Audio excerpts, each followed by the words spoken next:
Have you ever picked something up?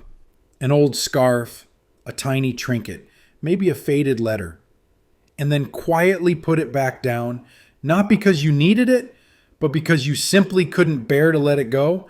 There's a kind of weight in those little things, isn't there? A kind of quiet pull that takes us somewhere we didn't expect. Today I want to talk with you, not about how to throw things away, but how to make room for light, for breath, and for the life you're still living. This isn't a video about minimalism in the harsh sense.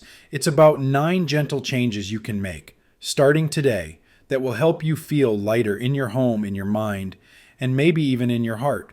I'm not here to tell you what to keep or what to toss. I just want to share what I've seen, what I've lived, and what I've learned. Because sometimes what really needs clearing isn't the closet. It's the quiet ache underneath it all. A few years back, I visited a woman named Carol. She was 73 at the time, widowed, living in a small, sunlit apartment filled with little things that carried big stories. On her bookshelf, beside family photos and a dusty vase, there was a wooden box. Inside were over 20 handkerchiefs. I asked her gently, "Do you still use all of these?" She laughed a little, but not really from humor. She pulled one out, said it belonged to her late husband, who never went anywhere without it in his coat pocket. Another, she told me, was stitched by her daughter at age 7, crooked pink letters spelling, "I love Mom." She looked at me quiet now and said, "I don't keep them because I still cry, Robert. I keep them because I'm afraid one day I won't." That stayed with me. We don't always hold on to things for practical reasons. Sometimes we're holding on to a piece of ourselves, a memory that still needs a home. But the truth is, there's a way to honor what matters and still make room to breathe. And that's what I'd love to show you today. You know that chair, the one in the corner, next to the window. Maybe it's been there 20 years. Maybe it used to be his chair or hers. Or maybe it was saved for someone who doesn't come around anymore. We all have one like it, a chair that no one sits in anymore, but somehow we can't move it, can't let it go. I once visited a client named June. She was 78, lived alone since her husband passed. Her home was warm and lovely, but every time I stepped into her living room, I felt something still. There was this floral armchair by the window, slightly sunken in the middle. She never sat in it. I asked her about it once. She smiled softly and said, "That was Harold's chair. He sat there every morning with his coffee. I haven't touched it since he left." I paused, not out of judgment, but out of understanding, because I've seen that so many times, not just in homes, but in hearts. You see, the chair isn't just furniture. It holds presence, memory, and sometimes a bit of grief we don't know how to name. But there comes a moment when we must ask, are we keeping the chair for them, or because we're afraid of what the room feels like without it? I remember doing this in my own house. After my wife passed, I kept her reading chair by the bookshelf untouched for 3 years. One day I moved it, not out of pain, but because I finally realized she wasn't in the chair. She was in the way the light came through the window, in the sound of the pages turning, in the quiet moments when I still reached for her. Letting go of that chair didn't mean letting go of her. It just meant making space for me, now, for my breathing, for healing. We don't declutter to throw things away. We do it to keep only what gives back to our soul. And sometimes a chair left untouched is a quiet reminder that maybe it's time to sit somewhere new. But it's not always the big pieces of furniture that hold us back. Sometimes it's the smallest drawers, the ones we haven't dared to open in years. We all have that drawer. You know the one. It sticks a little when you pull it open. It's packed with old birthday cards, receipts from 20 years ago, maybe a lock of baby hair tied with ribbon, or a set of glasses you haven't worn since 1998. We tell ourselves we'll get to it someday, but somehow, someday never comes. I remember helping a woman named Lillian. She was 74, sharp-witted, funny, but there was one drawer in her bedroom she hadn't opened since her husband passed. She said it was just junk, but when we finally looked inside, it wasn't junk at all. It was his wristwatch still ticking faintly, the movie stubs from their first date, a pen he used to scribble jokes on napkins. She picked up a small folded note. "Don't forget, you're my everything." Her hands trembled as she read it. She hadn't touched these things in years. Not because she forgot, because she remembered too much. That drawer wasn't holding clutter, it was holding grief. Time, unspoken love, but it was also holding her back. She told me later, "I didn't even realize how much I tiptoed around it, afraid that opening it would undo me." I told her something I had learned myself painfully. When we declutter something like that, it's not about tossing the past. It's about choosing how we want to carry it forward.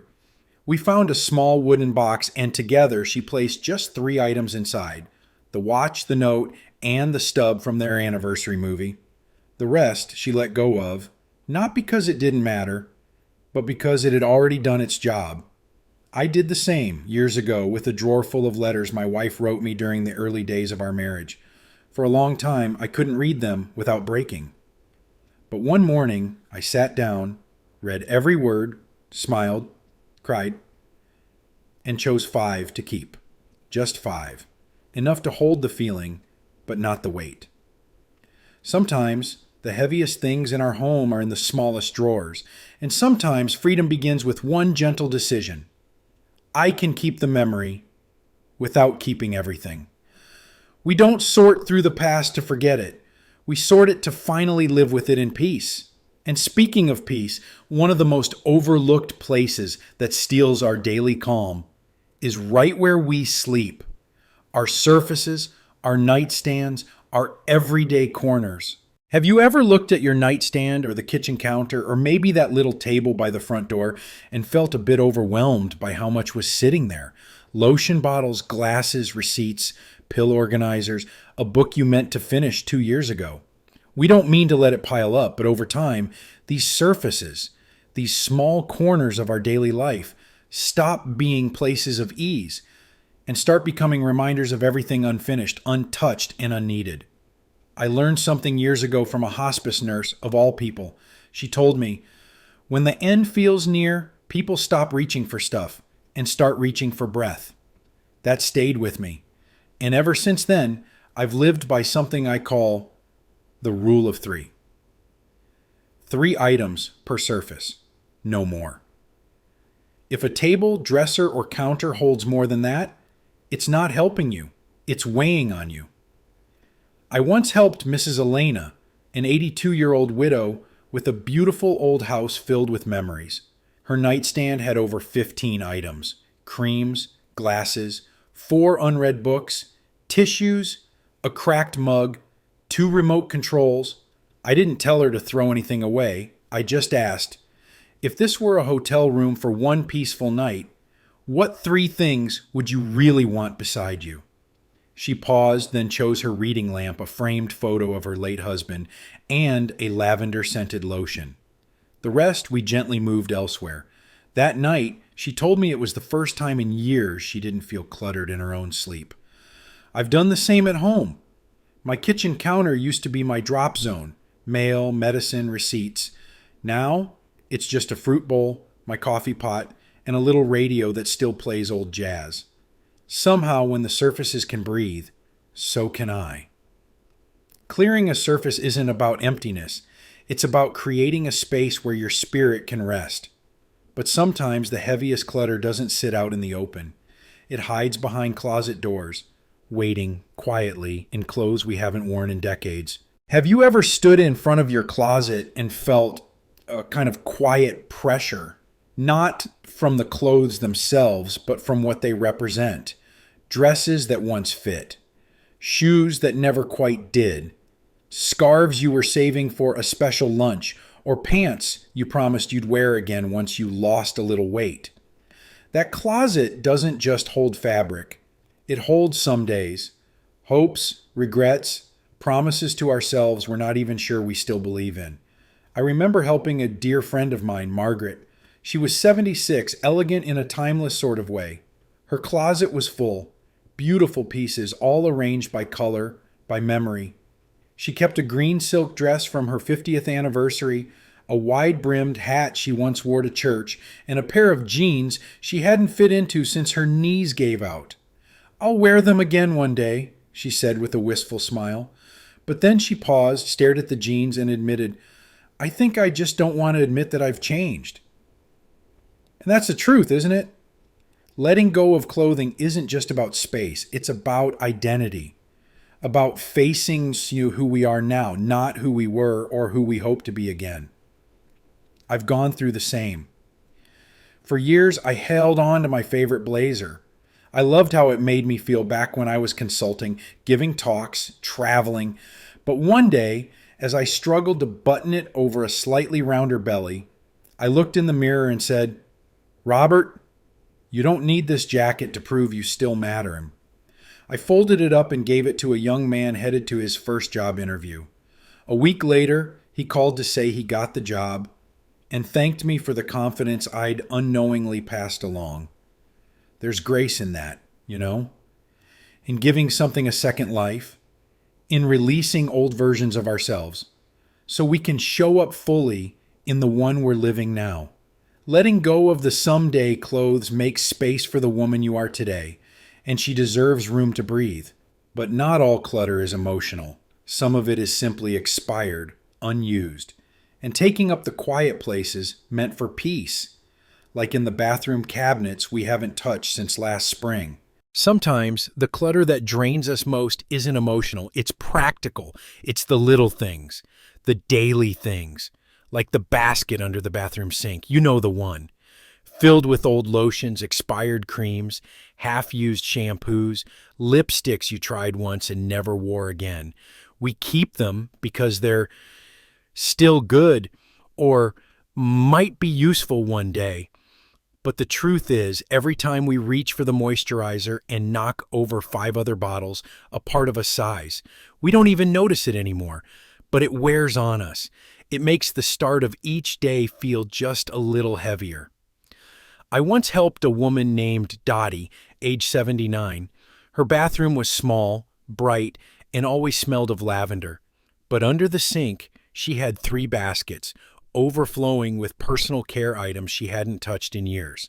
When we began sorting, we found products that had expired a decade ago. She chuckled and said, "I think I was trying to take care of myself, but ended up piling on pressure instead." We went through each item gently. I asked her, "What do you actually use this week, this season, this version of you?" In the end, she kept just 6 things.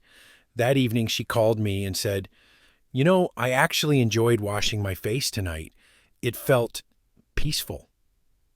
I know what she meant. I did the same with my own shelf. Now it holds a razor, toothpaste, a bar of soap, and a bottle of aftershave my wife used to love the scent of. That's it. And every morning feels simpler because of it. We don't need more products to care for ourselves. We need fewer things with more meaning.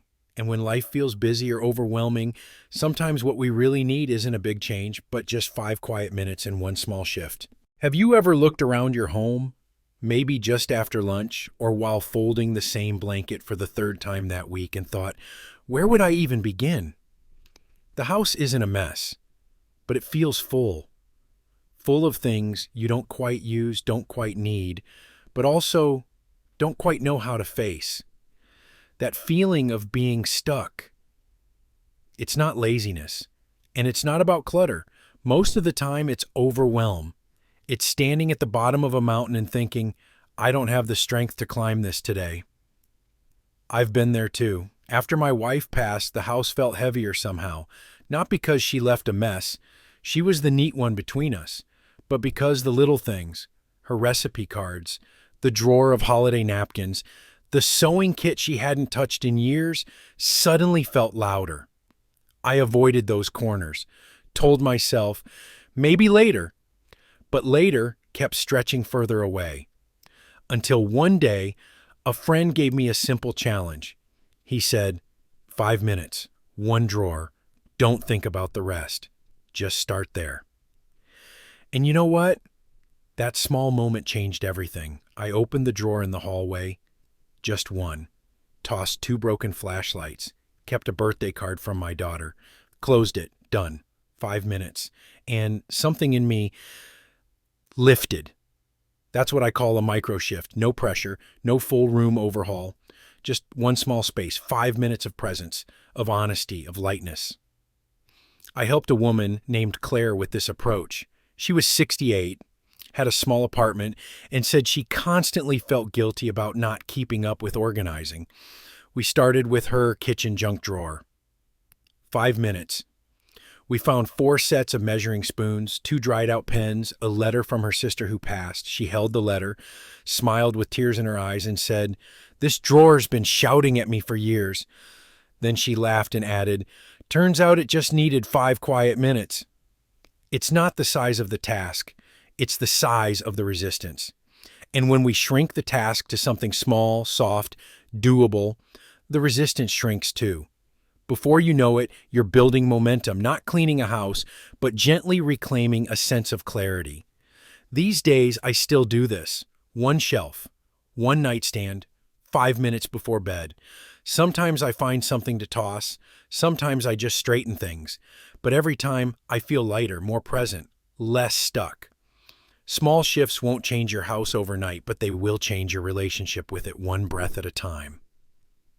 And as we breathe a little easier, perhaps it's time to turn inward to the spaces that mean the most.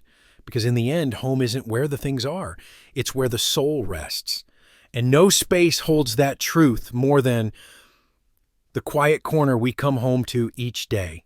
You know, after all these years helping people declutter, friends, clients, even my own journey, I've come to realize something that no book, no checklist, no 30-day challenge ever said out loud. Peace doesn't come from what we throw away. It comes from how gently, how intentionally we choose what to keep.